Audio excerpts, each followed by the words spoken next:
Well, today, here's an extra, a bonus episode, if you will, because I want to clarify some things from the watering video based on so many of your great comments. And if you were one of those that was a little bit confused, I really want to go into a little bit more depth because there were a number of really good comments and requests for additional information. So let's go through those things today. Number one, I think because we are so used to being on water rationing here every other day, and we're all so familiar with the protocol of that I think I didn't explain it well enough, because some of you were confused when I said, how can you water every day when you talked about watering your potted plants daily if you were on every other day water restriction? Well, you can hand water every day. You can't use an automatic watering system. In other words, something that is not being hand watered, whether it is an in-ground irrigation system or one of those sprinklers that you just attach to your hose and walk away from. You cannot do that. You can do this kind of hand watering. Now, I know that, and that's great. But here's a comment and something to consider, because this was an unintended consequence. Obviously, we all want to save water, but I can remember my mother-in-law in her 80s saying, well, that's all fine and good for those of you that can hand water every day. But for those of us that are too old to hand water and we rely on our drip irrigation to water our pots, which is an automated watering system, then that creates a problem, and certainly it does, because if you are in your 80s and 90s as she was, obviously hand watering for her was not a possibility. So that is a consideration. Another comment that she made, and let me come over here, was, do I really only water for that period of time? Because I was watering very quickly and I wasn't spending as much time making sure that the entire pot was saturated, though I do believe I mentioned water until water runs out the bottom of the pot. But because this is TV, and because I had already watered in the morning, and because I didn't want to waste any more water, I think I did it for too brief a period of time. So definitely you want to really saturate the pot, whatever it is. It's good to know, 'cause I wouldn't know how long to water. You water till it runs out the bottom of the pot, or you have enough experience to know when the pot is really saturated.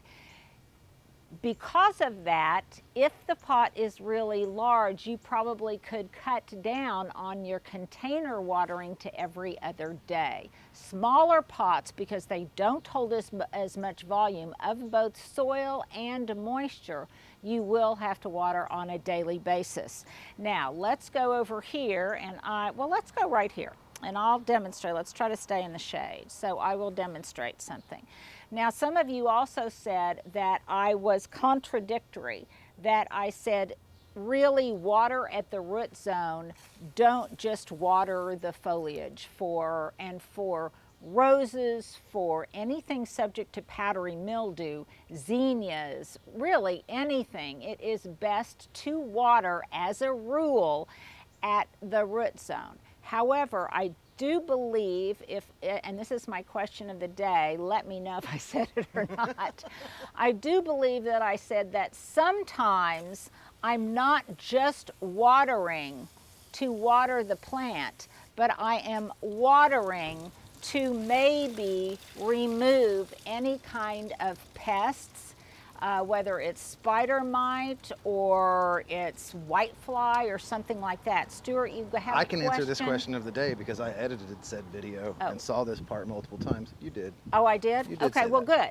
Well, so sometimes that is why I'm doing it. Even on my roses, maybe even on something that is more prone to powdery mildew. And you can hear the dripping where the water is coming out the bottom of the plant. So I have watered that one to the point of saturation.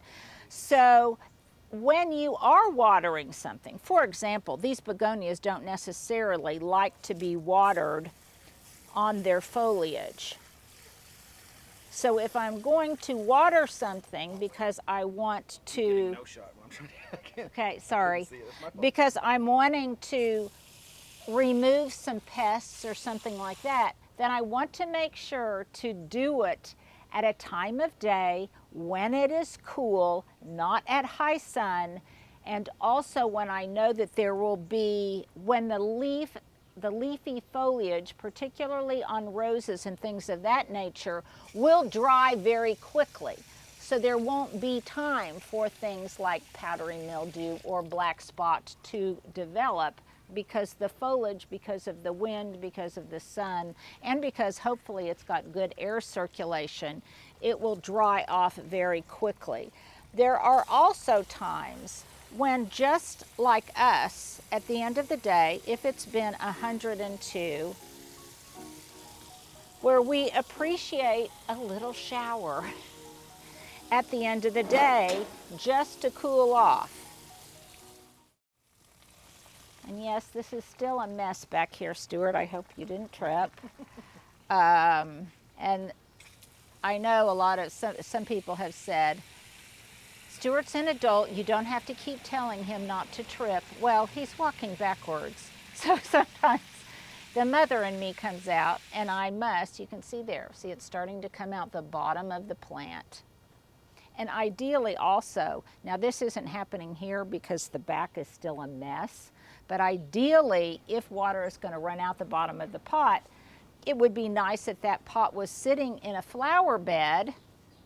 This might be a silly question, but if you did what you just did and it took a lot longer for the water to come out the bottom, could you have too much soil, I guess is my question? I don't know that you could have too much soil, but it could be a sign that you don't have good enough drainage. Okay. And if it's not coming out of the bottom of the pot, then the drainage hole might be clogged up. Maybe it doesn't have a drainage hole at all, in which case what you do have is a problem because it really needs to have good drainage. It just seemed like the water went through that really quickly in some of my smaller pots that definitely are still doing well, but the water does not seem to go through that quickly. That's what struck me. Yeah, and it could be also how well or how poorly the soil retains moisture.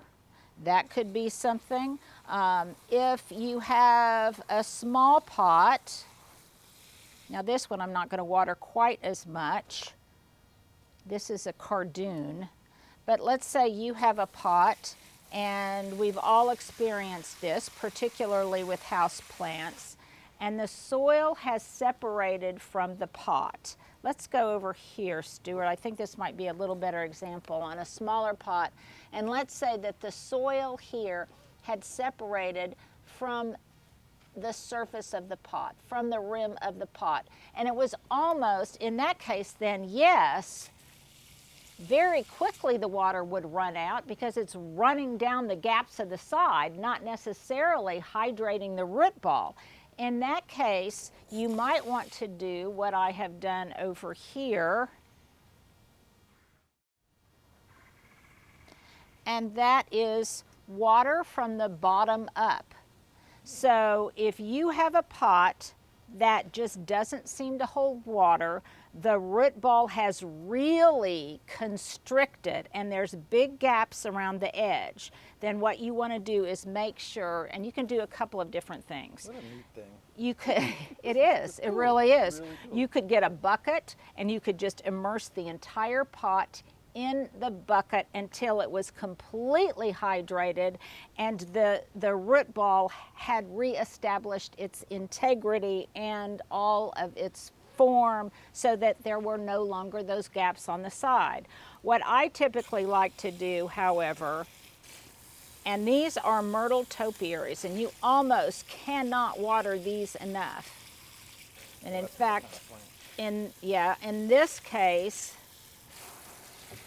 I just kind of keep them in this trough during these exceptionally hot temperatures. I don't have to worry about them being overwatered because they love all of this moisture. And I can just keep them in this reservoir of water. Now, do I want to make sure that the water is periodically refreshed because of mosquitoes, those kinds of things? Yes. Do I not want to put any kind of plant in this situation that does not like to be overwatered or stand in water? I don't want to have any reason for root rot to develop. Then no, I would not use this technique. Stuart, let's take a moment to look at that pretty Oh, the sun's on it, huh? spider web. Can you see it? I can. Incredible. Really, really beautiful. So I will leave that intact so I can come out and enjoy that artistry periodically. Oh, look at that purple. If the purple, oh yes, yes, yes. This is, I think we did some plant makeovers. This used to be in a very tight ball, a topiary form. This is a Silverata sage or a Texas sage, and it blooms this gorgeous fuchsia color. And you can see, I don't know if on your side you can see them, but it's got all sorts of bees on my side, so it's a wonderful pollinator. This is an example of a plant that I'm going to really water a lot, and then I won't necessarily have to water it every day because it's in an absolutely massive pot. Silverata sage is not necessarily cold hardy, so I could lose it in the winter. This is one that over the years I have put into the greenhouse and taken it out. What I might try this year, because it's grown so large, is to maybe put it in the ground, protect it in some way, because I think it would be beautiful back here with its gray foliage. Another reason that I wanted it to grow out and have a more free-form tree-like form, in other words, look like a small tree instead of a very large ball on stem topiary, is because it does have a tendency to get whitefly, and I want to do as much as I can to prevent that. So see how the air is going through the branches? That will help prevent powdery mildew, whitefly, aphids, any of those kind of things, whether it's in the greenhouse or it's not. Just through these branches. If it were a very tight ball, the canopy would be so dense, air couldn't really flow through it, and it would be more likely to develop aphids and whitefly and things. In this case, you can see how the breeze just goes right through the branches, and it likes that. One thing that you also mentioned that I don't believe I addressed in the watering video was the importance, if you have space for one, of a rain barrel. I had one at my other house that I left there. I do have another one. It's back here amongst all of this mess to the side of the house. And once the backyard gets finished and once we start putting on the final touches and things, I will be adding this rain barrel, and as so many of you pointed out, it's important that it be elevated and on a stand so you don't have to bend over and that there's clearance between the ground and the rain barrel. And because I know you guys are going to ask which one I ordered, I will make sure to put a link below. Surprisingly, these are Little Miss Figgy Figs. These are in the Southern Living Plant Collection. And to me, I've been surprised that they require as much water as they do. So I try to water them really, really deeply every other day. Sometimes in the heat of the afternoon, particularly on 100-degree days, the foliage will wilt just from sheer heat exhaustion. But look at these. Look at those figs. I've got some big ones over here. Ooh, here's one, probably ready. Ooh, that one is ripe and perfect for me. I'm going to get it before the birds do. So these are cold hardy. I will probably put one in the ground, but the thing is, I really want these to get large, and quite frequently, like last year, we had minus 18 degrees in the winter, and in that case, it didn't kill it, but it did die back all of the way, and it did still put on fruit, but it died back. So I didn't have the size of it. I didn't have, it wasn't as substantial a plant. It put out new growth and died to the base. Even plants that are typically relatively drought resistant, like this bay tree, I have noticed are requiring a lot more water. And it could also be because I have this in full sun. So that's another tip. If your plants are in full sun, in high heat, they probably need more water. Now most plants, when it's 102, 103, like it's going to get this week, they all want afternoon shade. And in some cases, they want morning shade too. I've got some smaller pots over here. This is basil. And what I need to do for this is I need to harvest all of this basil pretty quickly and bring it in and make some pesto.